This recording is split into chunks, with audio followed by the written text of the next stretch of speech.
السلام علیکم ورحمۃ اللہ وبرکاتہ، نحمدہ ونصلی علی رسولہ الکریم، اما بعد فاعوذ باللہ من الشیطان الرجیم، بسم اللہ الرحمن الرحیم، رب اشرح لی صدری ویسر لی امری واحلل عقدۃ من لسانی یفقہوا قولی۔ دولت مند لوگ، ان کے بھی کئی فرقے ہیں۔ ان میں سے ایک فرقہ مساجد، مدارس، سرائے اور پل وغیرہ تعمیر کرنے کی بڑی خواہش رکھتا ہے، یہ بڑے بڑے چیریٹی کے کام کرنا چاہتے ہیں جو لوگوں کو نظر آئیں، کیونکہ اگر مسجد بنائیں گے تو اس پہ ان کی یاد باقی رہے گی دنیا میں کہ یہ فلاں فیملی نے یا فلاں گروپ نے یا فلاں شخص نے مسجد بنوائی تھی۔ وہ ان پر اپنے نام لکھتے ہیں، آپ نے عموماً دیکھا ہوگا پل وغیرہ کے اوپر بنانے والوں کا نام لکھا ہوتا ہے تاکہ ان کا ذکر ہمیشہ رہے۔ اگر ان کو کسی ایسی جگہ 1 روپیہ بھی خرچ کرنے کو کہا جائے جہاں ان کا نام نہ لکھا جا سکے تو وہ 1 روپیہ بھی خرچ نہ کریں گے، یعنی وہ صرف وہاں پر خیرات کرتے ہیں جہاں ان کا نام ہو۔ اگر ان کا ارادہ اللہ کو خوش کرنے کا ہوتا تو لوگوں کی رضامندی مقصود نہ ہوتی، پرواہ ہی نہ ہوتی ان کو۔ ان میں سے بعض آدمی مسجد کی زیبائش میں پیسہ خرچ کرتے ہیں اور انہیں نقوش سے مزین کرتے ہیں، یعنی نقش و نگار بہت لگاتے، بہت آراستہ کرتے ہیں، جو کہ منع ہے۔ ایسی زینت نمازیوں کو نماز سے غافل کر دیتی ہے۔ نماز کا اصل مقصد خشوع اور حضور قلب ہے جو باقی نہیں رہتا۔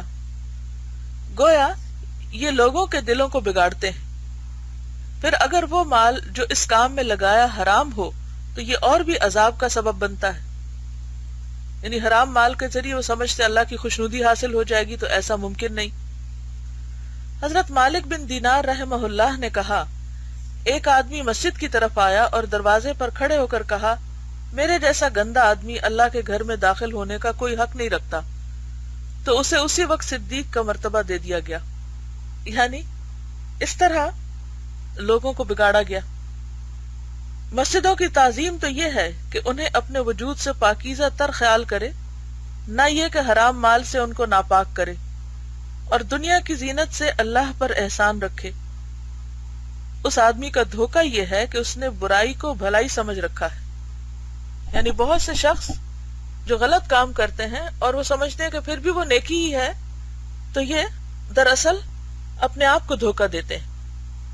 ایک اور فرقہ ہے جو مال کو بخل کی وجہ سے خرچ نہیں کرتا، یعنی کچھ دیتے ہی نہیں ہے۔ یہ لوگ ایسی بدنی باتوں میں مشغول رہتے ہیں جن میں پیسہ خرچ نہ ہو، مثلا ختم قرآن وغیرہ کرتے رہتے ہیں۔ یقیناً یہ دھوکے میں پڑے ہوئے ہیں، کیونکہ بخل ایک مہلک مرض ہے جو ان پر غالب ہو چکا ہے۔ ضروری ہے کہ وہ مال خرچ کر کے اس مرض کا قلع خما کریں اور ایسی باتوں کو چھوڑ کر جو ان پر واجب نہیں ہے فرائض ادا کرنے کی طرف متوجہ ہوں۔ غور کریں تو ان کی مثال ایسی ہے جیسے کسی کے کپڑوں میں سانپ داخل ہو جائے لیکن وہ صفرا کی تسکین کے لیے اسکنجبین تیار کرنا ضروری خیال کر رہا ہو۔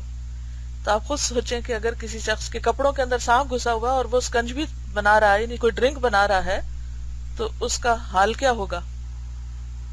بعض وہ ہیں جو صرف زکوٰۃ تو ادا کرتے ہیں لیکن زکوٰۃ میں ردی مال نکالتے ہیں اور ان فقیروں کو دیتے ہیں جو ان کی خدمت کرتے ہوں۔ یعنی بعض اوقات لوگ اپنے گھر کے سرونٹس کو ہی اپنی زکوٰۃ دیتے رہتے ہیں لیکن وہ زکوٰۃ بھی ردی ہوتی ہے، یا وہ جو آئندہ ان کے کام آ سکتے ہو یا جن سے کوئی غرض وابستہ ہو، کوئی مطلب ہو، ان کو زکوٰۃ دیتے ہیں۔ ان میں سے بعض ایسے ہیں جو اپنی زکوٰۃ تقسیم کرنے کے لیے کسی بڑے آدمی کو دیتے ہیں تاکہ اس کی نگاہ میں عزت بڑھے اور وہ ان کی حاجتیں پوری کرے۔ یہ سب باتیں نیت کو بگاڑنے والی، اور جو ایسا کرتا ہے سخت دھوکے میں ہے، کیونکہ وہ عبادت کا معاوضہ اللہ کے سوا کسی اور سے چاہتا ہے۔ دولت مندوں کا ایک اور فرقہ ہے جو مجالس ذکر کی حضوری سے دھوکہ کھائے ہوئے، یعنی ویسے وہ کوئی خاص دین کی خدمت نہیں کریں گے، کام نہیں کریں گے، لیکن کبھی کبھار ذکر کی مجلس میں حاضر ہو کر اللہ ہو کرنے کو ہی سارا دین سمجھتے ہیں۔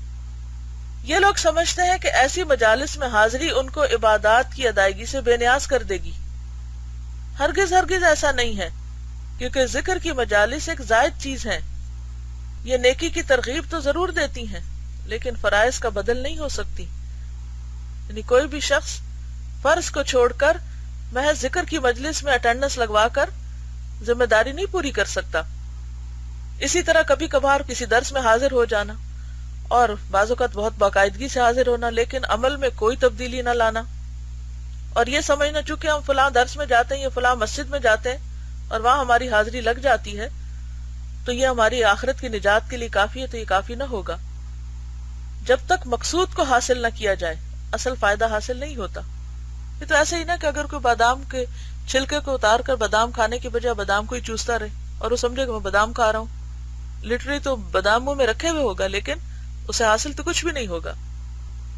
بعض ان میں سے وہ ہے جو کوئی ڈر والی بات سنتا ہے تو صرف اتنا کہتا ہے اے سلامتی دینے والے مجھے سلامت رکھ، یا کہتا ہے میں اللہ کی پناہ لیتا ہوں اور سمجھتا ہے کہ مقصود حاصل ہو گیا. یعنی کبھی کبھار کسی مجلس میں بیٹھے، وہاں کوئی عذاب کی بات سنی تو بلند آواز سے توبہ استغفار کی اور اس کے بعد واپس نکل کے وہی کام شروع کر دیے، تو وہ سمجھتے ہیں کہ ہم نے لوگوں کے سامنے بیٹھ کر توبہ توبہ کر لی ہے، بس کافی ہے. اس کی مثال اس مریض کی سی ہے، یعنی جو شخص صرف وقتی طور پر کوئی اللہ کی بات کرتا ہے یا سنتا ہے اور پھر عمل میں کچھ تبدیلی نہیں آتی. جو طبیبوں کے پاس جائے اور وہ ان کا مکالمہ سنے یعنی کنورسیشن سنے، یا کوئی بھوکا کسی ایسے آدمی کے پاس جائے جو اس کے سامنے لذیذ کھانوں کا ذکر کرے، ظاہر ہے ایسا کرنے سے اسے کچھ بھی فائدہ حاصل نہ ہوگا.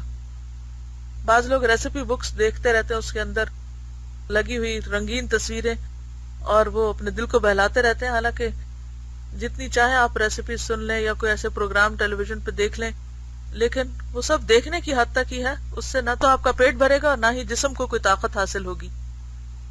تو بالکل اسی طرح کسی واعظ کی مجلس میں بیٹھ کر جھوم جھوم کر اسے سننے اور اس پر سبحان اللہ اور اللہ اکبر کہنے اور پھر سب کچھ وہیں جھاڑ کر باہر نکل آنے سے کچھ فائدہ نہیں ہوتا. فائدہ تو دوا کھانے اور کھانا تناول کرنے سے ہی ہو سکتا ہے.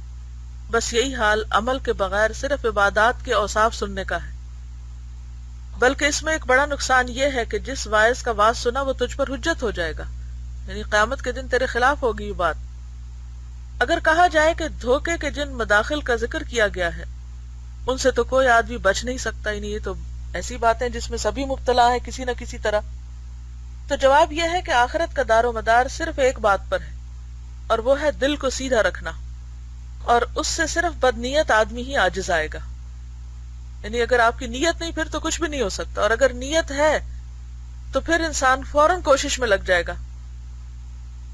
اگر انسان آخرت کے امور کا اہتمام اس طرح کرے جس طرح دنیا کے امور کا کرتا ہے تو ضرور کامیاب ہوگا.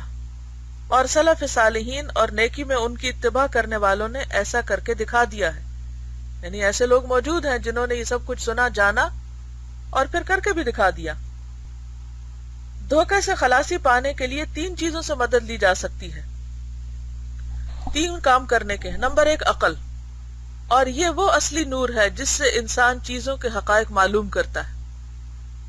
یعنی اپنے نفس کے دھوکے سے بچنے کے لیے 3 چیزیں. نمبر 1 عقل، نمبر 2 معرفت یعنی پہچان ریکگنیشن، جس سے انسان اپنے نفس اور اپنے رب اور دنیا اور آخرت کو پہچانتا ہے، اور کتاب المحبت اور شرح عجائب القلب اور التفکر اور کتاب الشکر میں نفس کے اوصاف اور اللہ تعالیٰ کی صفات کے لیے اشارات موجود ہیں.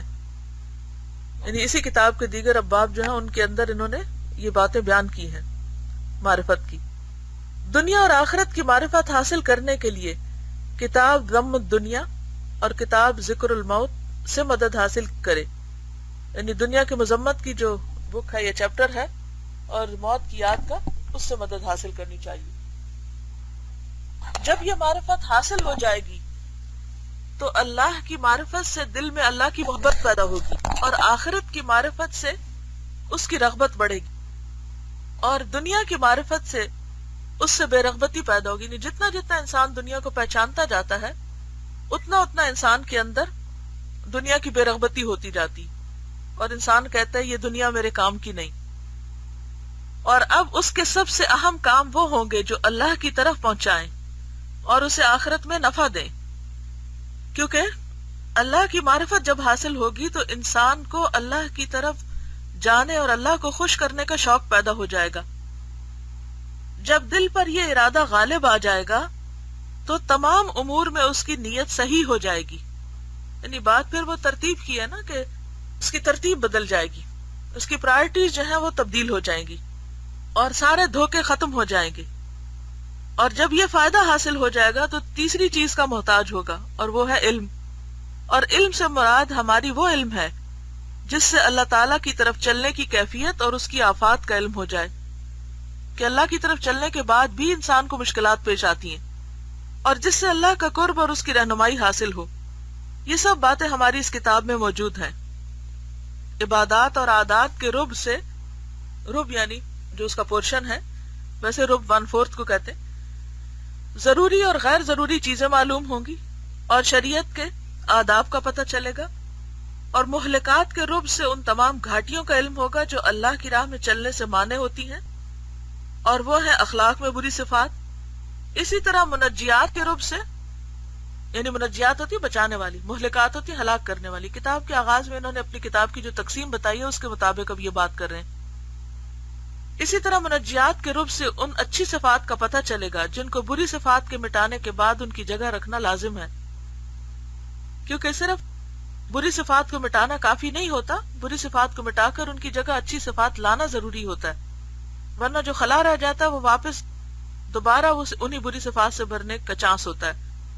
انسان ان تمام باتوں کا احاطہ کرے گا تو دھوکے کی تمام اقسام سے بچ سکے گا جن کی طرف ہم نے اشارہ کیا ہے. واللہ عالم. یہ سب کچھ کر لے تو پھر بھی ڈرنا چاہیے، یعنی انسان کوششوں کے باوجود بھی چین سے نہ بیٹھے کہ شیطان دھوکے میں نہ ڈالے. شیطان کا قاعدہ ہے کہ وہ حملہ کرنے سے رکتا نہیں یہاں تک کہ انسان اللہ کی تدبیر سے بے خوف ہو جائے. کہا گیا ہے کہ مخلص لوگ عظیم خطرے پر ہیں. امام احمد رحمہ اللہ پر جب موت کا وقت آیا تو شیطان نے ان سے کہا آپ مجھ سے بچ گئے.